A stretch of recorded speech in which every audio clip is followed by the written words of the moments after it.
Estate Minute, where I take a minute or two to answer your questions about what's happening in the real estate industry, give you the latest money and real estate news and information, and help you make smarter decisions with your money. Now, you can find the Real Estate Minute here on my YouTube channel, Expert Real Estate Tips, every Friday and Monday. Don't forget to hit the subscribe button. It's somewhere up here. On today's episode, I'm going to talk about 5 things you should do to increase the chances that your house will sell quickly. That should dramatically lower your stress level. Number 1, make your yard a standout.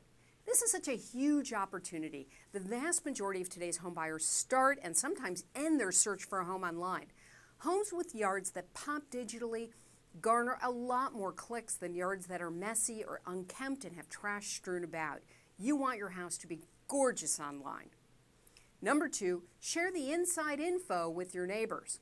If you're selling your home, you should tell your neighbors first, really, even before listing your house, even before hiring an agent.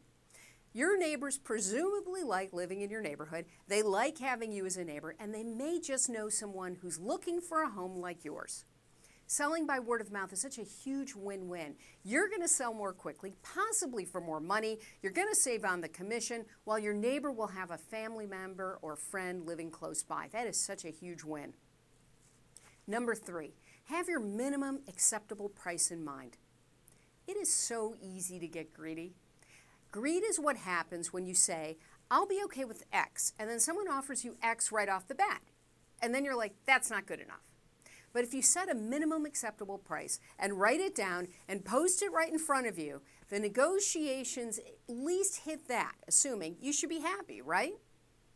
To find out what a good price is, what a minimum acceptable price is, you should talk with at least 3 different real estate agents and ask each of them to prepare a comparative marketing analysis listing the homes similar to yours in your neighborhood that have sold in the last 6 months, including foreclosures.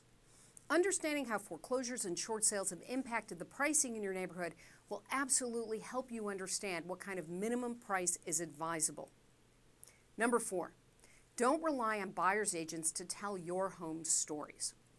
When agents use a lockbox, you don't get a chance to tell the buyer about why you love your house. And by the way, I just read that now buyer's agents aren't even going to houses that have lockboxes on them. They are on their phones on Skype, and then they give the passwords to the lockbox to the buyers. So basically anybody could be coming through your house without the agent there. And there's all kinds of security issues around that.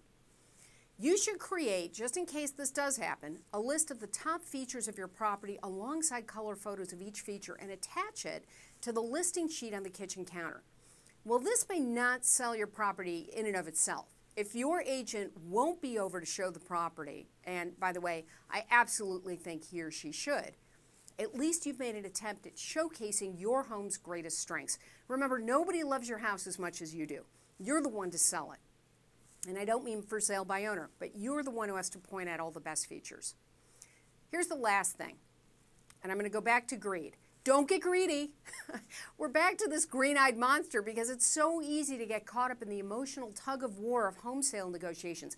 I've been there, I've done it, I've gotten caught up in it, and I'm supposed to be the expert. Well, you may have that minimum acceptable price in your head. I'm telling you, the moment someone offers something close to that number, it'll be so tempting for you to ask for more. And you've got to resist that temptation. Instead, you've got to focus on how much above or below your sales price the initial offer is and figure out what it's going to take to close the deal. Because remember, nothing happens till the deal closes. Thanks for watching the Real Estate Minute. Please be sure to subscribe to my channel if you haven't already. Hit the button at the top of the page. If you have a question about buying real estate, you should send it to me at questions@thinklink.com or via Twitter @Glink, and I'm also happy to help you with your personal finance issues. See you next time, everybody. I'm Elise Glink.